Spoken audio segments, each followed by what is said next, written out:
You're listening to Gen XP.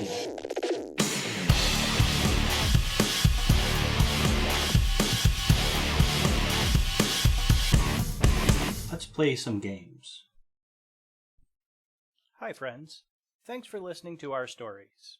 I wanted to take a moment to remind you that we do offer exclusive access to content, behind-the-scenes interviews, candid pictures, props, and homebrew rules, in addition to official art and our Discord channel where we interact with our followers. If this sounds like your sort of fun, please consider subscribing. You can find us at patreon.com/GenXP. We truly appreciate your support, and thank you once again for listening. Welcome to Gen XP. This is going to be our one-shot for Blades in the Dark. It will be me, Guy, the storyteller, joined by Ryan and Alan, playing a couple characters that we'll introduce here in just a second.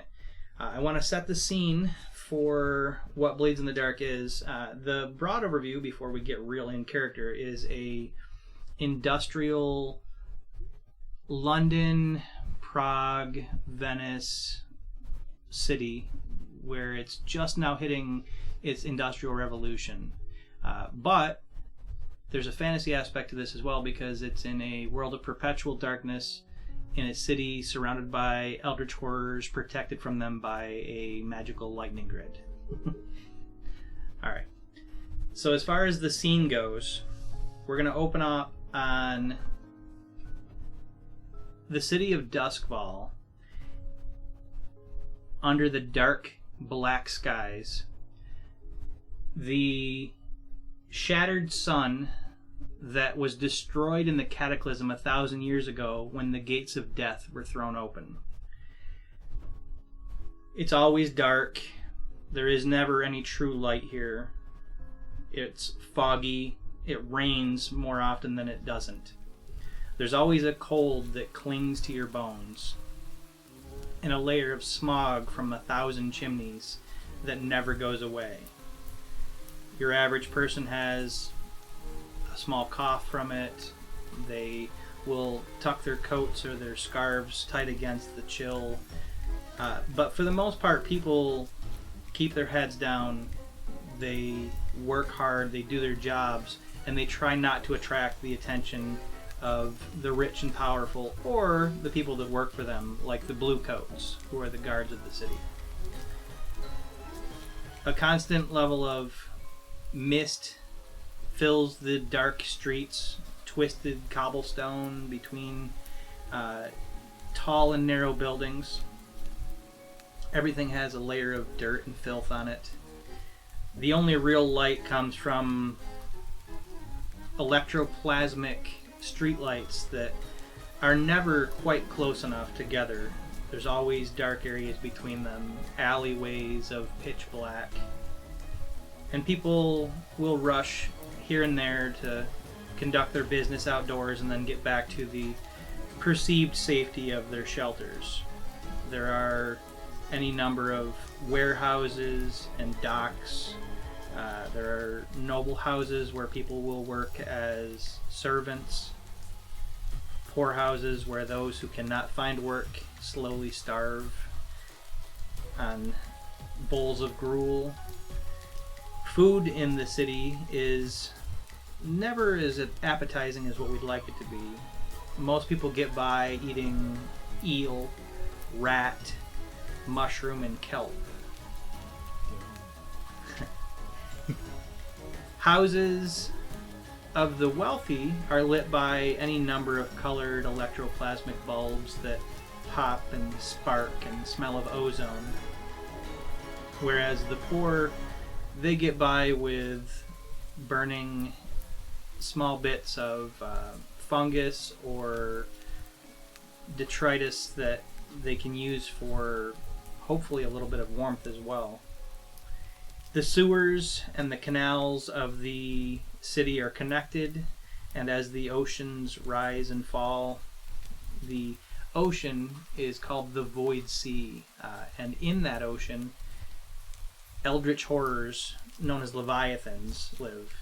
There are some very brave or possibly crazy people that will venture out of the city of Duskvol to harvest Leviathan blood, and that is what the elctroplasmic lightning grid around the city, as well as all the lights and strange contraptions, run on. In the sewers, I was saying ghosts, demons, vampires might lurk. They could also be found in cemeteries or sometimes in houses. Everybody knows that life is hard in Duskvol, and you should keep your chin down, because keeping your chin up is just a good way to get kicked in the face. The world is cruel and unfair. The powerful live in luxury, and everyone else, it doesn't matter how they live, as long as they're not interfering with the people with money. The Bluecoats, the city guard, do what they can to make sure that the riffraff don't ever cause problems. But they're not very discerning on how that happens, and more than one body floats out into the bay every night. So the poor will spend their days working for pennies, indenturing themselves to noble houses, working themselves to the bone, dying of old age with nothing to show for it. But you, that's not your story. The two of you are scoundrels. A gang, a cult, a secret society, whatever name they want to call you, it doesn't really matter. What's different about you is you've chosen to not let other people spend your life like it's a coin. Now, you're going to be taking risks, being bold, seizing opportunities. You might end up with a slit throat or rotting away in Iron Hook prison, but it still will be your choice. Your crew, known as the Spirit Hand, a group of shadows who are trying to excel at being thieves, spies, and saboteurs, are making your headquarters in the back of a haberdashery owned by one Professor Daltmore. The building is called the Hat Emporium, in the Crow's Foot district, which is the center district in the middle of the city of Duskvol. It's kind of a melting pot and the most violent place in the city as well. We're going to zoom in from this top level view down into the darkened streets on Nag's Head Lane, which is where the haberdashery is. And in the drizzle of a light rain in the dark, lit by a orange electroplasmic bulb from the front room of the haberdashery, we find two dark figures standing in the awning out of the rain as they watch a few of the a pair of Bluecoats patrolling past, giving dark looks, but on their way to a food cart selling what smells like burnt eel. And we find our two scoundrels standing here in the front of the haberdashery. So let's start with Eulogy. Ryan, that's your character. Tell us a little bit about Eulogy. Eulogy, his real name's Kellen Sellers. He goes by Eulogy. He's one of the Tykeros, which is, he's got some demon heritage, Okay.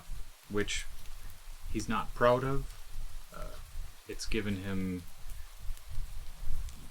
very brazen silver hair that he shaves to hide, as well as slitted eyes that he usually avoids eye contact.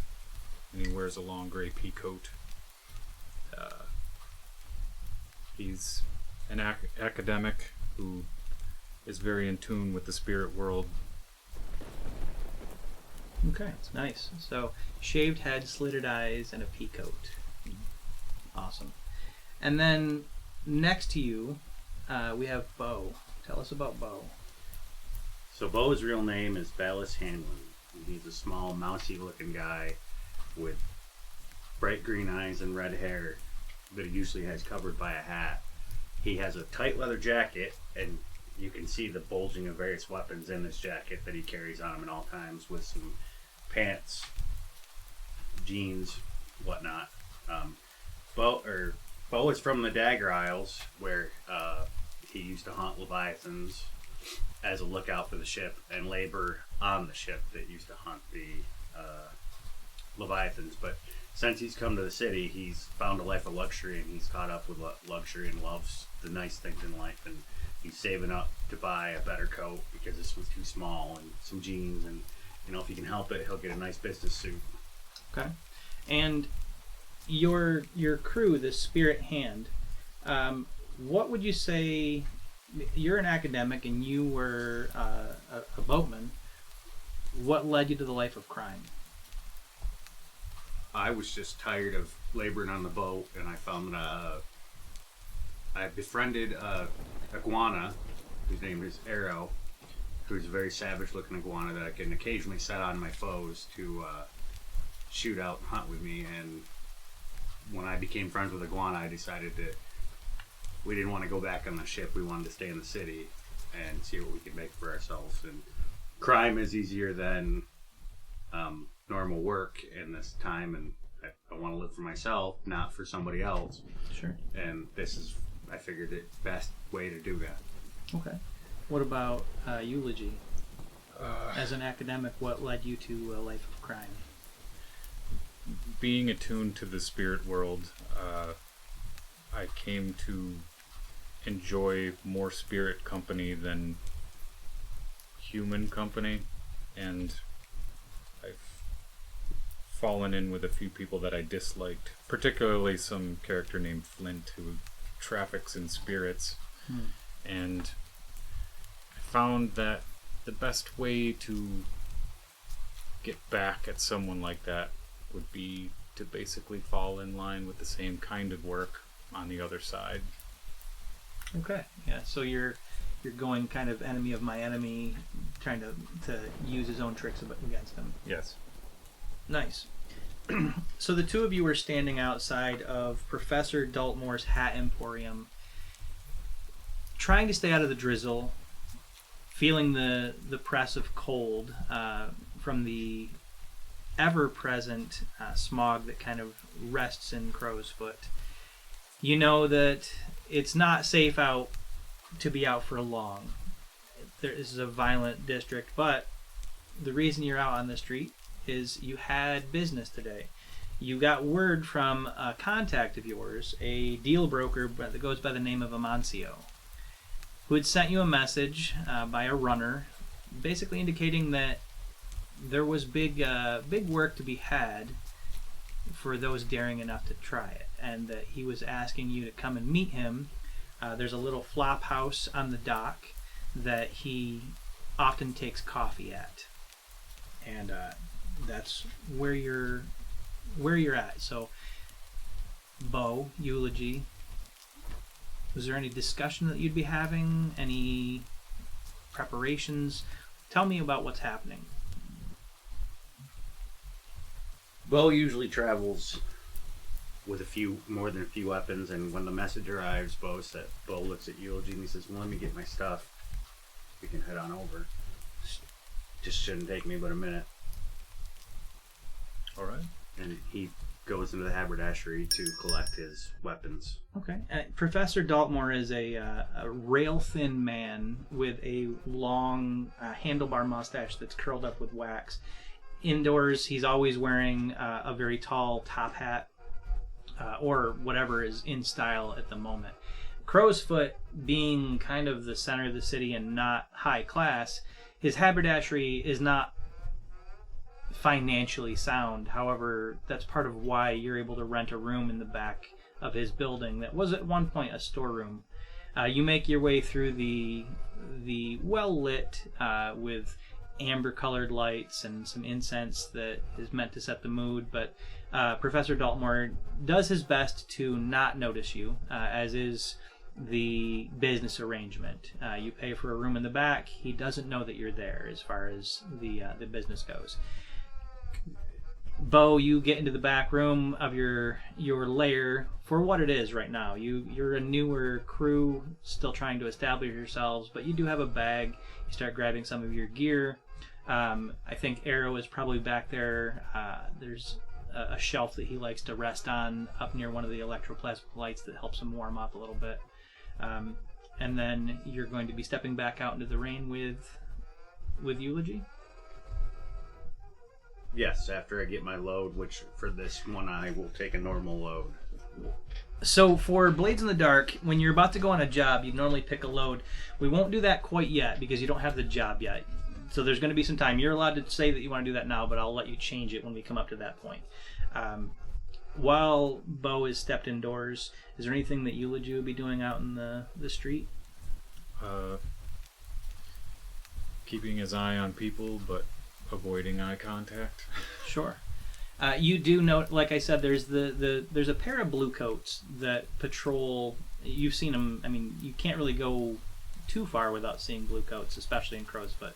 They do their best to maintain some sort of order in this society, but with as dark as it is and as corrupt as many of the blue coats are, it's difficult.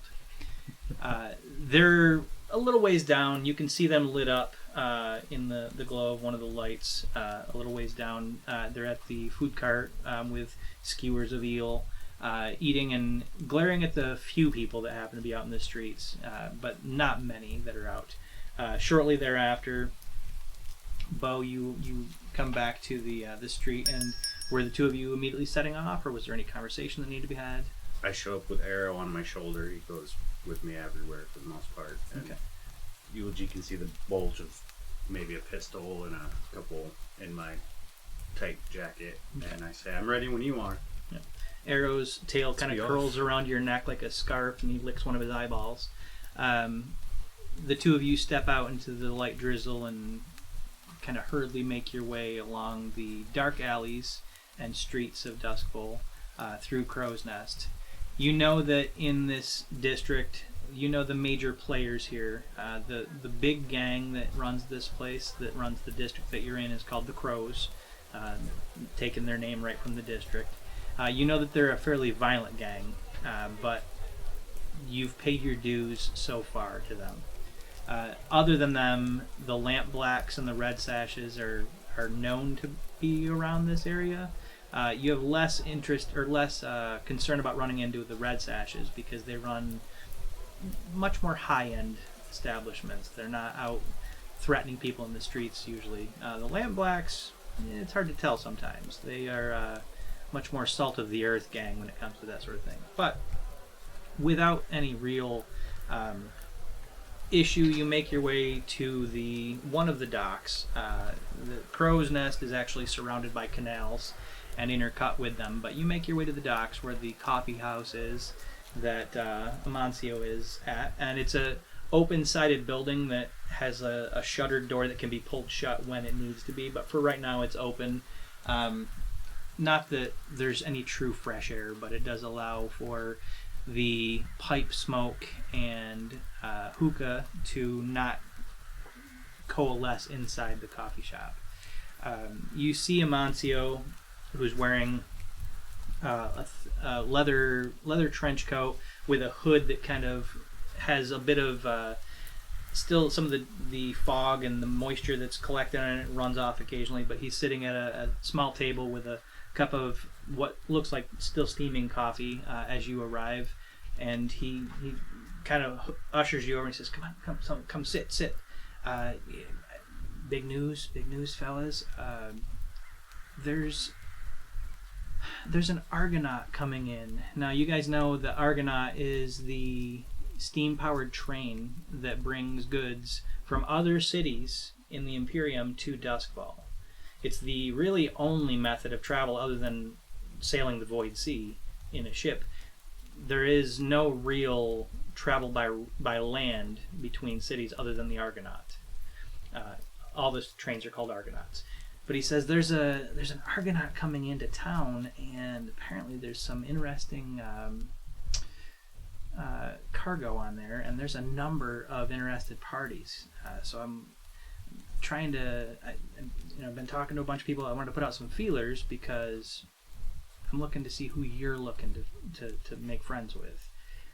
Now I know you guys operate mostly out of Crowsfoot, so you tell me, who do you want to make friends with a little bit more? Because I've got jobs from a number of people, fellas, and you just got to let me know where to point you at. I'll take a finder's fee, of course, but I can make the introductions. I can get you the meeting. So who do you think sounds fun to asking out of character of these three groups? You've already done something that maybe didn't get you on the best graces of the Red Sashes before the game started. We're going to establish that at some point you did a little bit of reconnaissance on them, the Red Sashes, for the Lamp Blacks. But of these three groups, Lamp Blacks, the Crows, and the Red Sashes, who do you think sounds like you'd want to work with them or for them for at least a little bit? A job. Well, I mean, I'm ambitious, so I'd rather get myself in with the Crows to try and get us a cheaper...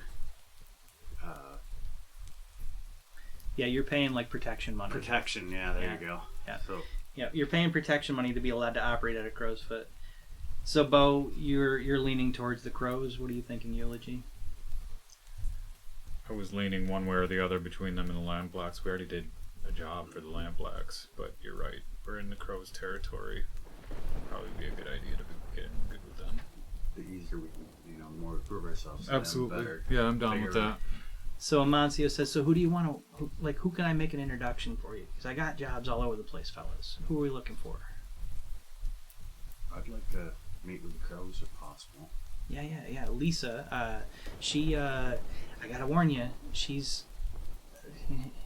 well, you'll see yourself. She's a little bit unpredictable, but, they pay well. So, look, and he points, and you know where this place is. You're from Crow's Foot, or you've been living here for a bit. There's a tower in the center of the district that at one point was an old lighthouse. And then another point in the history, you think it was a blue coat outpost. And then you heard tale at one point it was also an astronomy tower. But it's been abandoned for a long time. Abandoned in quotes because the Crows have taken this tower in the center of this district as their outpost. This is their not so secret lair, and they don't bother to hide it from anybody. He says, well, fellas, I talked to Lisa not too long ago. You go over and you tell the guy at the door that Amancio sent you, and that's the introduction, and she'll tell you what she's looking for, give you the details, and then all you got to do is do what you do, and then you remember your buddy Amancio. Of course. Small cut, like give me a coin when you're done. We'll call it even. I'll make sure that I get you another job after that. Tip my hat at him, and turn around. Yeah, he goes back to drinking his coffee. So you stand and are making your way through the district and heading towards the tower? Yes. Perfect, okay. Without too much ado, you make it through the darkened streets to the very large tower. It goes up high above most of the buildings here. I don't acknowledge most people, but I'm naturally aware of spirits and such, and I give them a nod whenever I see them. And there are a number of them. In fact, both of you, being shadows and the type of crew that you're part of, you both are a little bit more in tune, not just with the spirits themselves, but the city that once was. And as you're walking, you can see where there's a leatherworking place where they are actually tanning and dyeing things. You can see the ghostly remnants of an orphanage that was there at one point, still on fire, and that was apparently how that building was removed, and then the tannery was set up. You do see a number of ghosts. There's not as many as, it's not like a crazy parade of ghosts, because there are guilds in the city that do everything they can to stomp them out.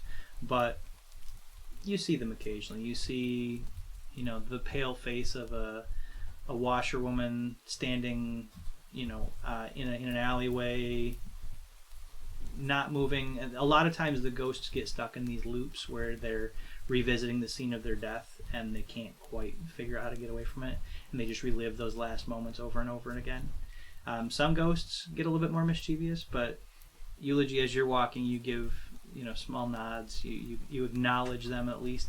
For the most part, they either can't acknowledge you because they're focused on what's happening in their loop, or you hope that the ones that could acknowledge you don't spend too much time paying attention to you. The tower itself looms up, and you arrive there. It's not in disrepair. It is meant to look abandoned, but the doors and the windows have been maintained enough to provide peek holes and a little bit of security.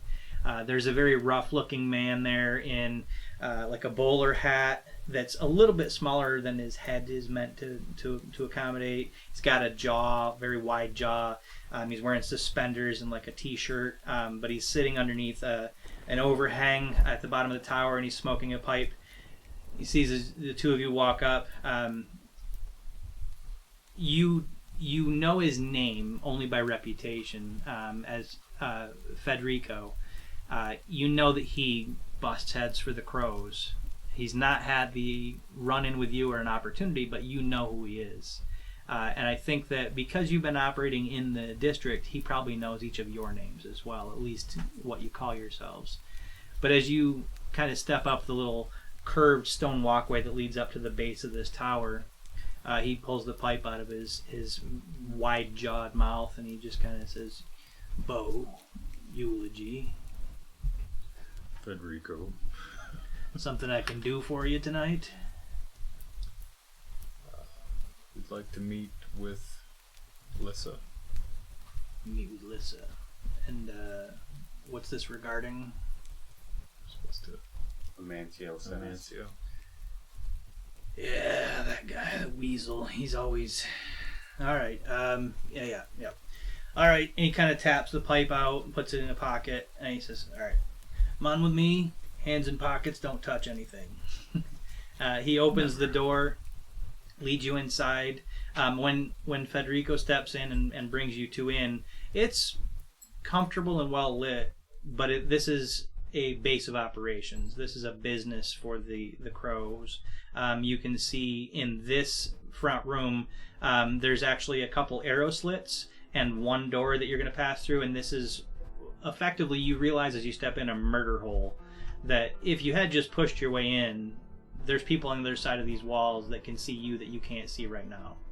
But Federico steps in, he kind of looks at each wall, leads you across the room, opens the door, and he says, "Right down this hallway, at the end of the hallway, just take a seat in that sitting room. There's a fire going. You can see at the end of the hallway, there's the small glow of a fireplace."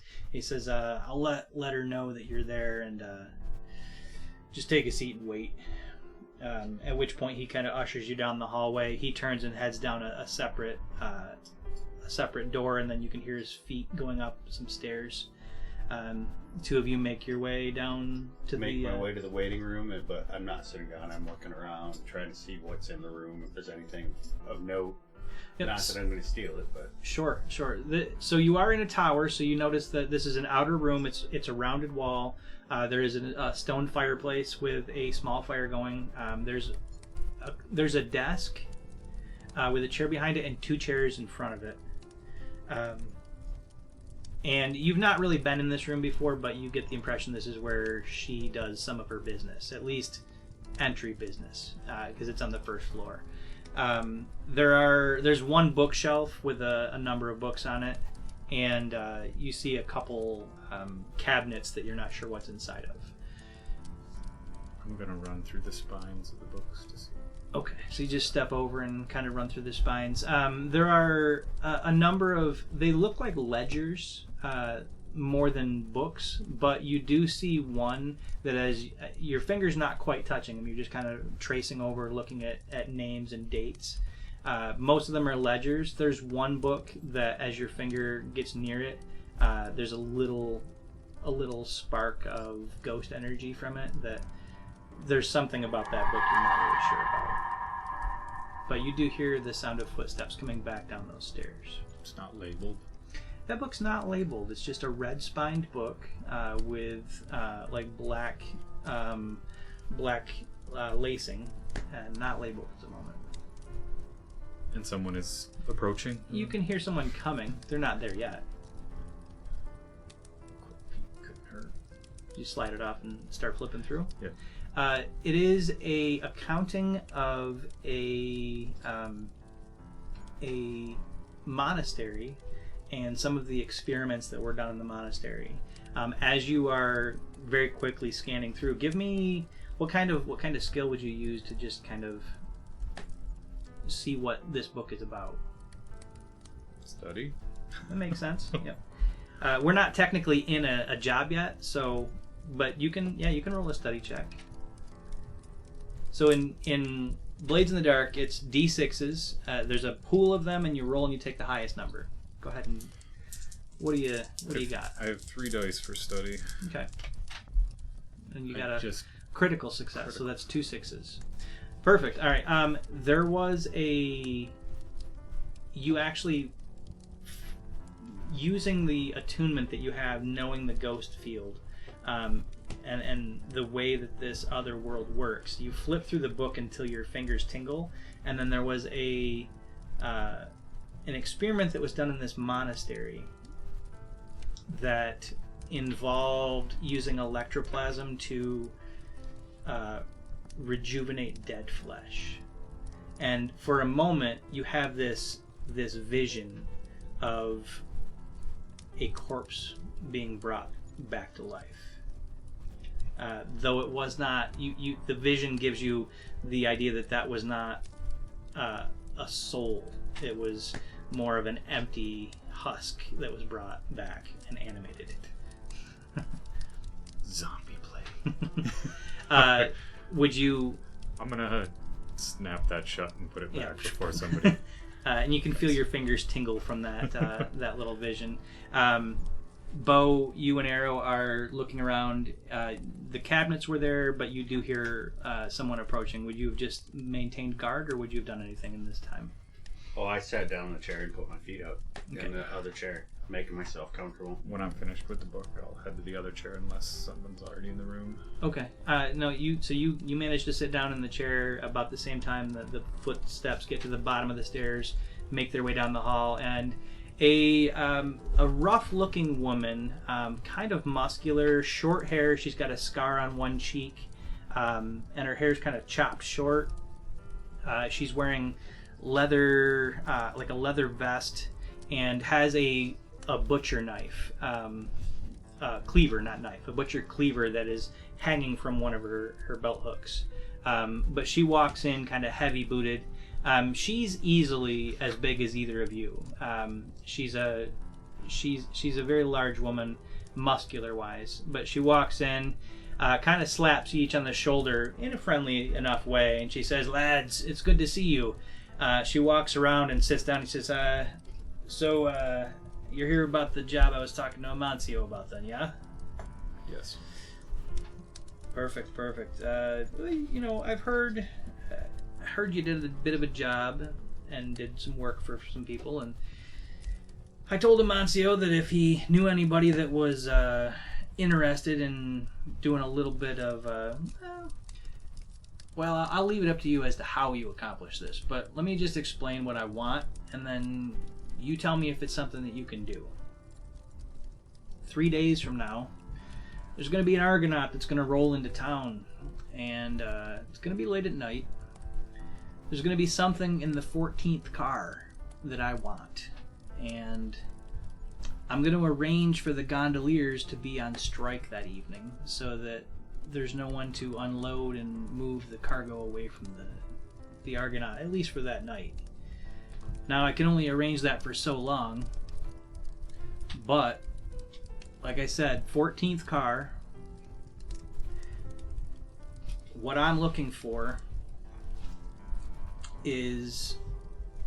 shouldn't be hard to find. It's going to be in a burlap sack. Can't really tell you what it's going to be inside the car, but I know which car it's going to be in. It's going to be under guard, most likely, as well. So you bring me that sack and its contents, and I will make it worth your while. There are going to be guards. It's probably going to be a little dangerous, and this is going to happen at Gadak Station, which is in the night market, so it's a few districts away. So you're going to be crossing some territories. Are we not to know what's in the sack? Well, if you were to peek in the sack, there'd be a hangman's noose. It has sentimental value to me. Let's put it that way. To each their own. Does this sound like something that I could ask of your crew? I'm game. I just tip my hat. I should warn you, and I'll be happy to warn you. There's some things in a few of the other cars as well. If I was a greedier person, I'd want all of them, but, there's only so much I think can be accomplished in a single night. You should know that there are some other groups that might be looking for things as well. So we might have company. Or competition. I might not be the only one that wants this particular item. Understood. 3 days from now. I can count on you lads to get this. What district is this pulling into? So, the night market is a district that is... It's a little bit well-to-do. It has all manner of private clubs, casinos, rich manors, and then south of that is Gaddock Station. It's on the same island in Duskvol. Duskvol is a number of islands, kind of like if you think like New York City has, the different islands. Duskvol has a number of islands. Night Market, and then Gaddock Station, which is the rail station. You can get there by foot. We can talk about how you're going to get there. So Lisa says, "So yeah, I can count on you boys then." Definitely. Perfect. Consider it done. She claps her hands, stands up, sticks out a meaty hand for each of you to shake. Shakes your hands and says, "All right, well, I expect to see you morning of 3 days from now then." And then she walks out of the room. All right. Would it be 4 days from now? And I say that out loud. We'll get here on. The two of you leave the Tower of the Crows and head back to the haberdashery. I take my time. If they're not going to push me out, I'm looking around like, yep, this is where I'm going to be someday. Yeah. They left? Yeah, she just got up and left. I go back to that book. Okay, sure. Was there any more? He goes back to the book. I sit down on a chair facing the door, and I'm like, I got ya. That book, you found what was interesting in that book. Okay. But, I mean, it's a procedure on how to duplicate that.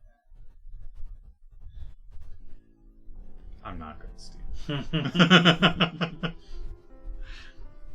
I'm thinking about it, but I'm not going to do it. If we're trying to get in good with these guys.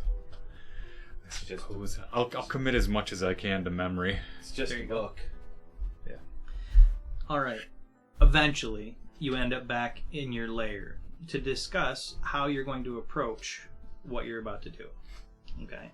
So, in Blades in the Dark, we have what's considered free time, which is what we were just doing. You can walk around, you can talk to people. At some point, you accept a job or decide to do a job. Once the job is chosen, we talk about how you're going to approach it. We roll an engagement, and then we fast forward to that time, okay? So yes, it's happening in 3 days. We're not going to do any planning because that's not how Blades in the Dark works. We'll talk about those mechanics in a little bit. But what we are going to talk about is how you're going to approach this particular job. Can I take a quick look to see what exactly I can do with my attune? Sure. I just want more specifics. So give you some information about Gaddock Station, okay? I'm going to show you some maps, and this doesn't really play well on the podcast, but, it's not a big deal. We might have maps available on, like, a Patreon at some point. So this map of the city, you guys are in Crow's Foot, and as you can see, there are a number of canals and major rivers that go down. Night Market's down here, so you're crossing a number of districts to even get to Night Market, and then Gaddock Station is here. Okay, you do have a boat. Yeah, that's right. You have a boat. There are also sewers and underground tunnels that you could travel on. You can travel on foot. That's entirely up to you. And then when you do go, are you heading to Night Market and then making your way on foot down here? Are you coming down to the bottom of Gaddock Station? this is going to be a way that you're going to approach things. So we have a boat, but does it have a motor? Or it's, how do we control the boat? Most of the boats that operate within the rivers are gondolas, so you'd have like a pole boat that you can travel along. It does have a covered area where you could hide cargo in. It doesn't have. You're only a level 1 boat on your crew, so not a level 2, so you don't have like armor and all that kind of stuff. But you can travel via like a gondola type thing. So I say we get as close as we can with the boat, and then that way we've got a quick way out if we need it. Okay, let's talk about the approach. Okay, so the different approaches that you can choose. These are different kinds of plans that you can go about. All right, you know the job is 14th car on the rail station 3 nights from now.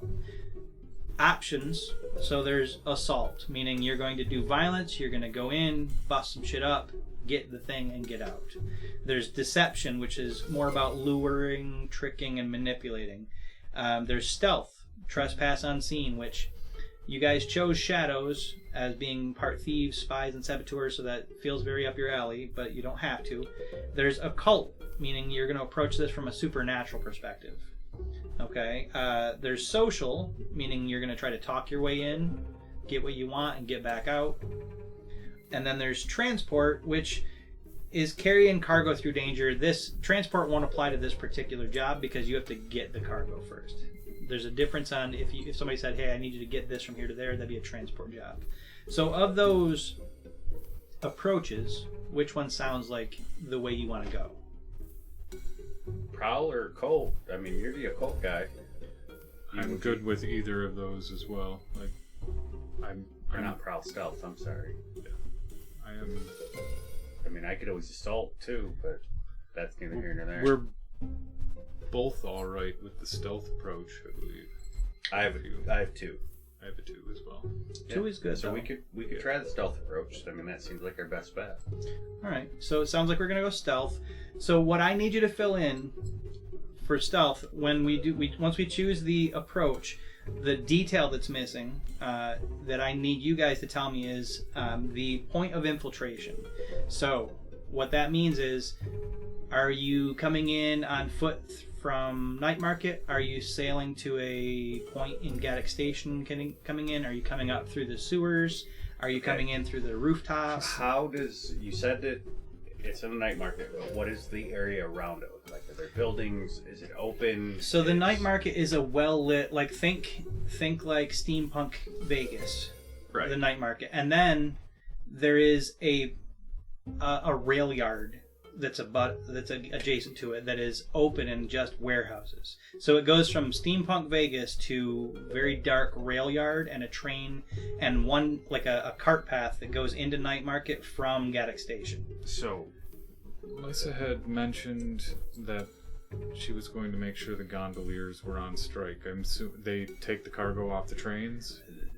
The gondoliers serve as both labor and transport, so a lot of times the gondoliers would be unloading the trains, and often they will take them on the gondolas to different parts of the city. Because it's easier to travel, it's easier to transport the stuff on the waterways than it is trying to get them through the narrow streets. Do they uniform? The gondoliers do have a uniform, yeah. They are an active guild and organization, yes.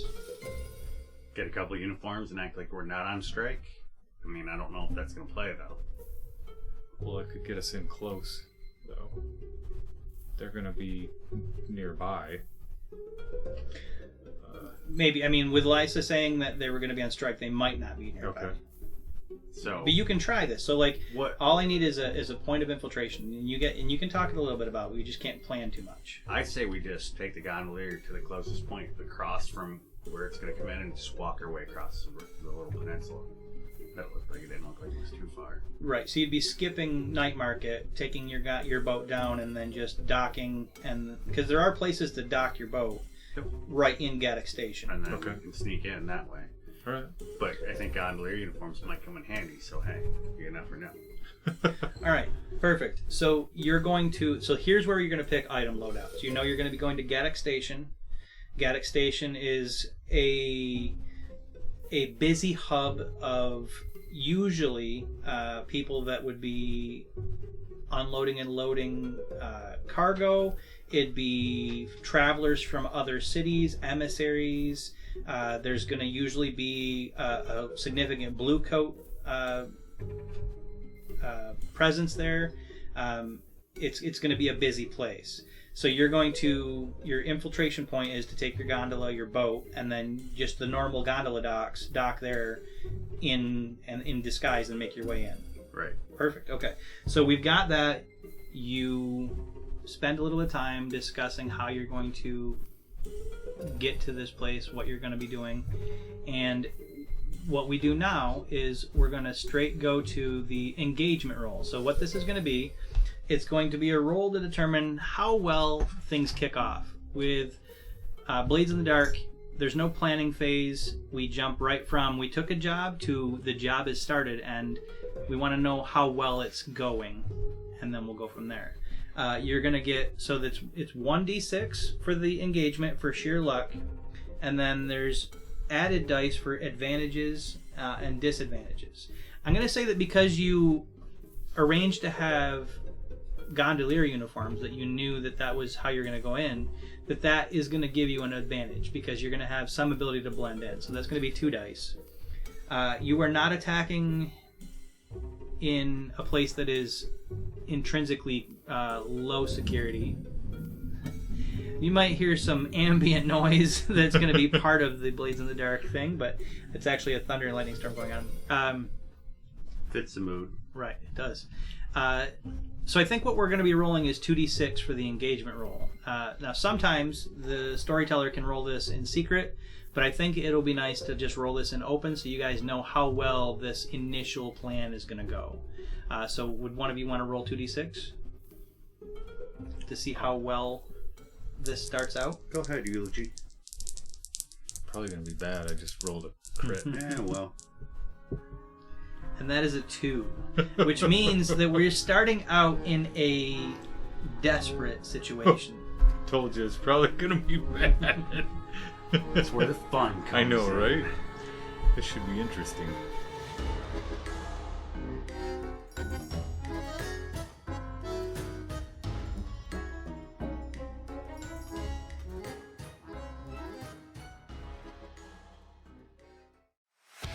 This has been Gen XP. Thanks for listening. Catch you next week.